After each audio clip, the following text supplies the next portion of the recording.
ইরানে তীব্র হামলা চালিয়েছে মার্কিন ও ইসরায়েলি বাহিনী। এই হামলাকে অবৈধ আগ্রাসন হিসেবে উল্লেখ করে এর নিন্দা জানিয়েছে উত্তর কোরিয়া।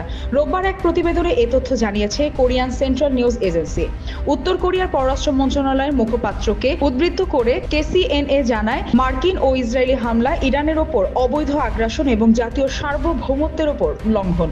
মুখপাত্রের মন্তব্য অনুযায়ী মার্কিন যুক্তরাষ্ট্রের সম্পৃক্ততা প্রত্যাশার সীমার মধ্যে ছিল। এটি যুক্তরাষ্ট্রের আধিপত্যবাদী এবং গ্যাংস্টার সদৃশ আচরণের একটি অনিবার্য ফলাফল।